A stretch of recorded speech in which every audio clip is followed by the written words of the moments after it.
Frères et sœurs, la grâce et la paix vous sont données de la part de Dieu notre Père et du Seigneur Jésus-Christ, dans la communion du Saint-Esprit. Amen. Soyez les bienvenus en ce culte qui nous rassemble en esprit et en vérité, malgré l'impossibilité de nous réunir physiquement. Nous nous unissons à Dieu pour le louer, le Père de notre Seigneur Jésus-Christ, le Père riche en bonté, le Dieu de tout encouragement. Notre secours est dans le Seigneur.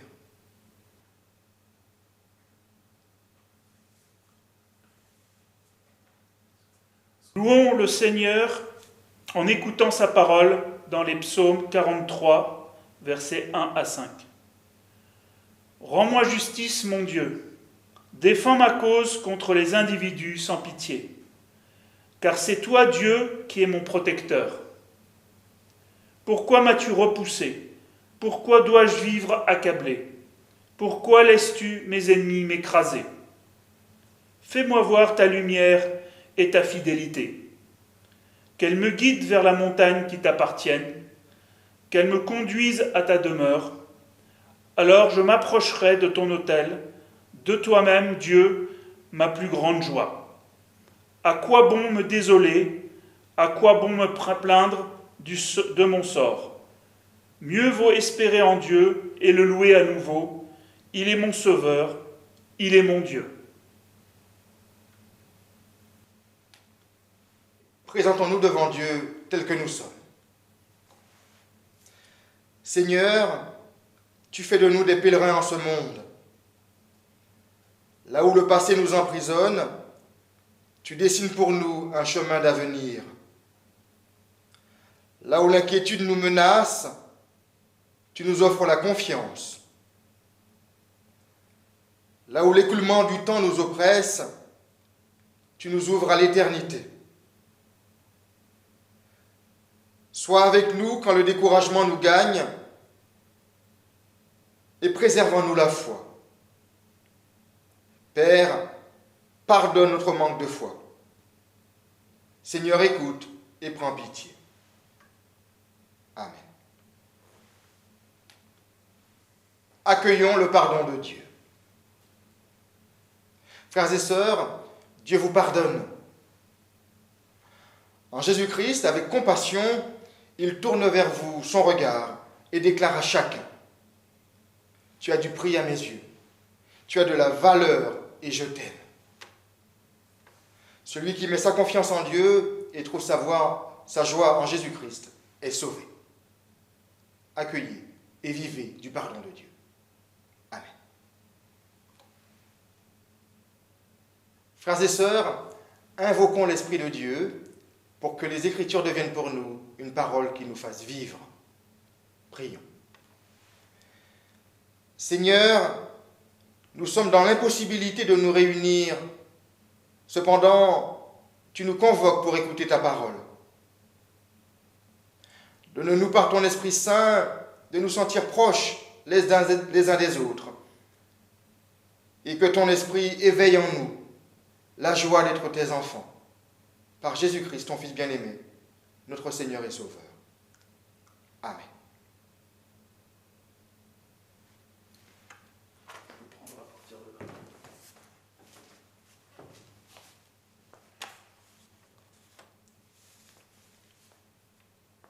Nous lisons la seconde lettre aux Corinthiens, du verset 3 au verset 7.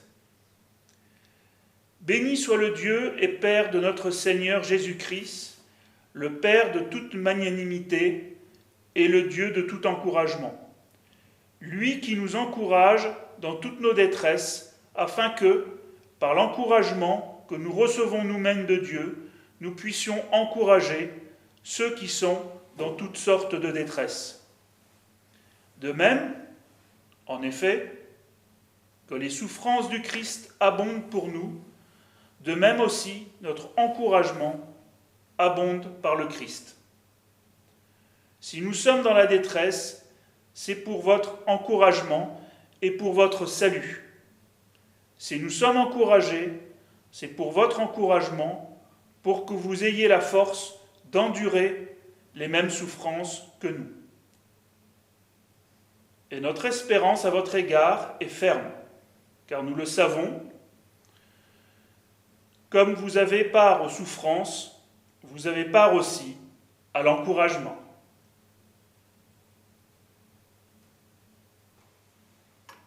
Frères et sœurs, dans un échange, j'ai entendu cette remarque.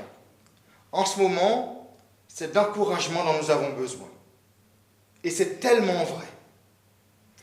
Mais que veut dire encourager? Comment encourager vraiment? Est-ce dire des mots qui sonnent bien aux oreilles ou bien mettre en lien avec une source de paix qui encourage quoi qu'il arrive? Il est bon de partager ses souffrances avec d'autres, de bons copains qui vous remontent le moral, qui pleurent avec vous, qui ne vous laissent jamais seul devant ce qui vous fait souffrir. Dans nos relations, nous avons des copains, ou au moins un comme ça, pour aimer ce que nous aimons, haïr ce que nous haïssons, compatir à nos douleurs, ou tout simplement être une bonne oreille, comme on dit. Mais en ce qui concerne mes propres souffrances les plus profondes, vers qui me tourner pour être encouragé, pour me mettre debout quand tout semble sans espoir? Vous savez, comme les autres hommes, les chrétiens vivent dans le monde. Des malheurs les touchent comme les autres. Souvent, ils souffrent pour leur foi, mais plus souvent encore, leur souffrance est liée à leur participation à la commune humanité. C'est justement parce que nous pouvons nous aussi être frappés que nous pouvons comprendre, consoler, encourager ceux qui sont frappés par le sort. Sinon, nous serions enfermés dans notre assurance de ne pas être touchés par le malheur. Comme le prophète Jonas, nous ne comprendrions pas que Dieu épargne ceux qui ne le connaissent pas, mais qui pourtant se confinent et jeûnent de toute activité devant le Seigneur pour échapper au malheur annoncé. Paul dit que Dieu permet que lui-même, l'apôtre, connaisse la souffrance pour qu'il encourage ceux qui souffrent. L'apôtre nous donne ici une grande leçon d'humilité face à Dieu et face aux autres hommes. À Paul qui voulait être sans faiblesse et sans souffrance, Dieu répondra selon les propres paroles de l'apôtre: « Ma grâce te suffit, ma puissance s'accomplit dans la faiblesse. » Vous trouverez cela dans ce même livre de Corinthiens, de 2 Corinthiens, chapitre 12, verset 9. Conscient de cela, Paul nous met en garde contre tout orgueil religieux face aux souffrances, aux épreuves, aux détresses qui peuvent toucher tous les hommes. Dans l'Église aussi, il y en a qui souffrent, qui sont touchés par la détresse. Ils ne sont pas oubliés de Dieu. Non. Leur souffrance nous prépare ou nous parle de notre propre souffrance. S'ils résistent et tiennent dans la détresse, nous aussi, nous pourrons résister et tenir dans la détresse. Par eux, Dieu nous encourage et nous donne la force de surmonter nos propres souffrances. Encourager, frères et sœurs, ce n'est pas nier la réalité, mais l'affronter ensemble. Encourager, ce n'est pas de la suggestion positive, de l'exaltation. Encourager, c'est s'enraciner dans l'encouragement que Dieu donne dans le Christ Jésus. Pour le faire comprendre à ses frères de Corinthe, Paul leur rappellera sa propre situation tragique. Il a vu la mort de près et en a réchappé par la grâce de Dieu. À travers cette détresse, il a fait l'expérience de l'encouragement de Dieu. Cet encouragement est le secours constant et agissant de Dieu au cœur des épreuves qui surgissent dans l'existence. Paul, par ses paroles, rappelle aux Corinthiens ce secours toujours présent de Dieu. Notre Dieu est le Dieu de tout encouragement. Paul exhorte ses frères à s'enraciner dans l'encouragement de Dieu qu'il donne dans le Christ Jésus. Pour l'apôtre, l'encouragement que Dieu donne se réalise par l'intermédiaire du Christ.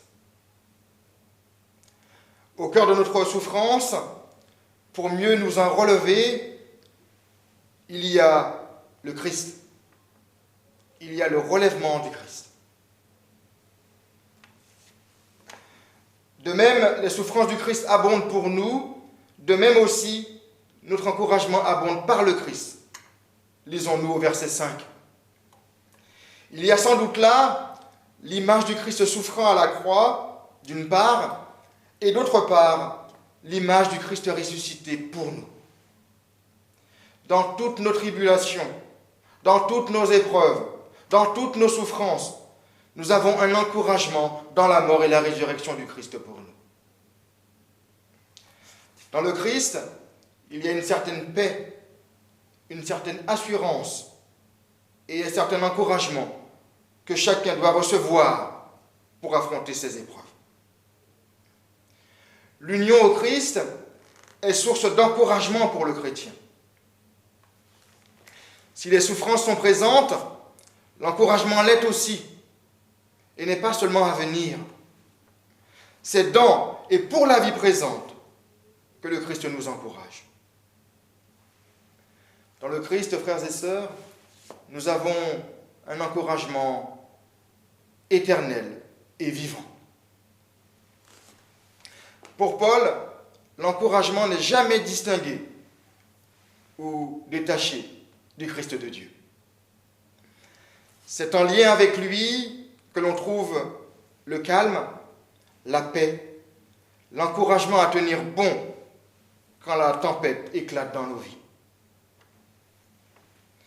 Aussi, finalement, Paul enseigne aux Corinthiens et à nous tous de ne pas dépendre de nous-mêmes, mais de Dieu en qui nous avons toujours un secours et un encouragement. L'encouragement, de ce fait, repose sur la foi, sur ce qui est sûr, certain, sur ce en quoi on peut compter éternellement. En tout cas, unis au Christ, que ce soit dans la détresse ou dans l'encouragement, on se relève. Et à l'approche de Pâques, nous sommes au 5e dimanche de Carême, à l'approche de Pâques, cette souffrance et ce relèvement partagé avec le Christ doivent nous parler. Par ces paroles, Paul veut nous faire comprendre la profondeur et la portée du mystère du Christ pour nous. Il est notre consolation dans la souffrance et notre encouragement jusqu'à son retour. Pour ma part, je vous encourage de cet encouragement-là. Le Seigneur est là, à vos côtés, dans toutes vos détresses.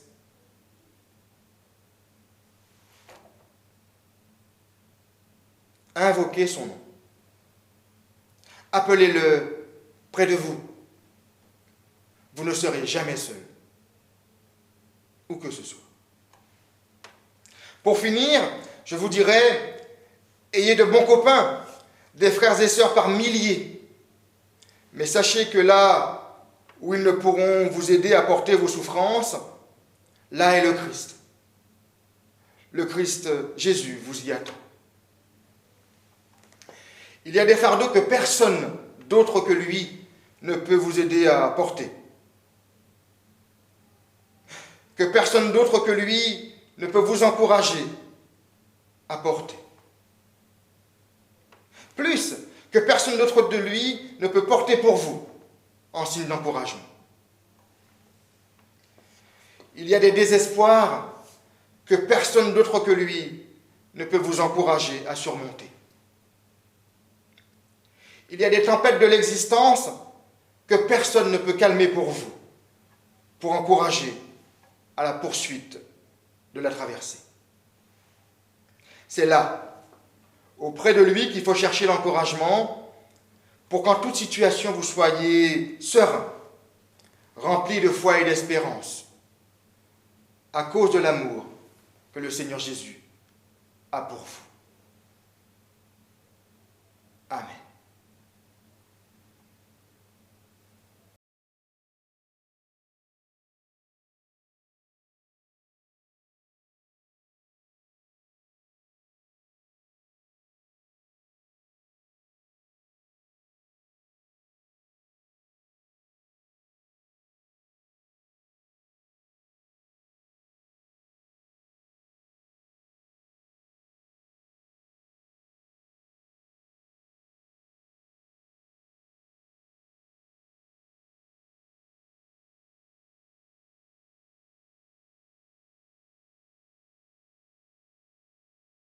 Éclairés par l'écoute de la parole de Dieu, unissons-nous à tous les témoins de la foi pour confesser la foi de l'Église. Ensemble, nous disons: je crois en Dieu le Père Tout-Puissant, Créateur du ciel et de la terre. Je crois en Jésus-Christ, son Fils unique, notre Seigneur, qui a été conçu du Saint-Esprit et qui est né de la Vierge Marie. Il a souffert sous Ponce Pilate, il a été crucifié, il est mort, il a été enseveli. Il est descendu aux enfers. Le troisième jour, il est ressuscité des morts. Il est monté au ciel. Il siège à la droite de Dieu, le Père Tout-Puissant. Il viendra de là pour juger les vivants et les morts.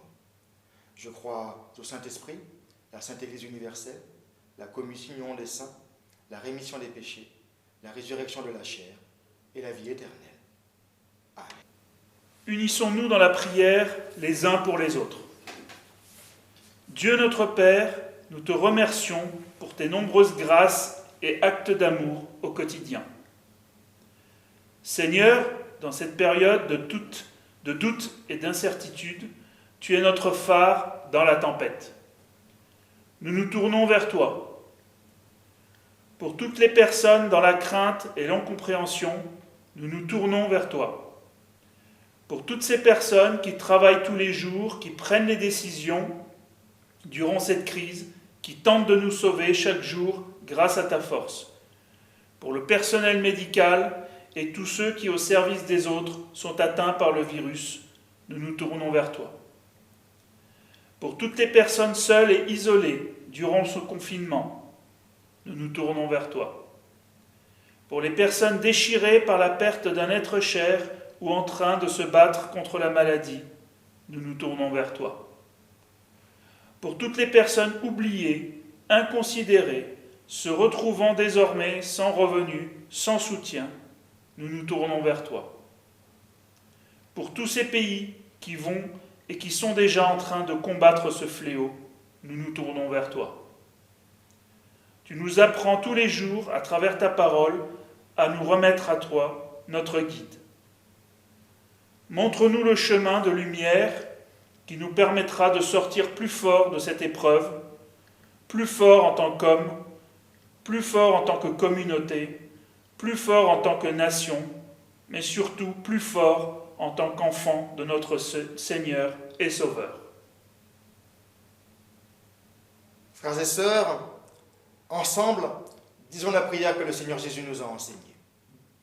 Notre Père qui es aux cieux, que ton nom soit sanctifié, que ton règne vienne, que ta volonté soit faite sur la terre comme au ciel. Donne-nous aujourd'hui notre pain de ce jour. Pardonne-nous nos offenses, comme nous pardonnons aussi à ceux qui nous ont offensés. Et ne nous laisse pas entrer en tentation, mais délivre-nous du mal. Car c'est à toi qu'appartiennent le règne, la puissance et la gloire pour les siècles des siècles. Amen. Prenons un petit temps d'annonce pour vous annoncer que nous avons un compte Facebook et une chaîne YouTube à la paroisse Saint-Étienne du Péreux. Pour toutes les nouvelles, nous vous invitons à aller donc sur Facebook et pour les vidéos que nous mettons en ligne, à aller sur YouTube. Soutenez-nous, encouragez-nous, nous avons besoin de vous. Merci. Frères et sœurs, recevez la bénédiction de la part de Dieu.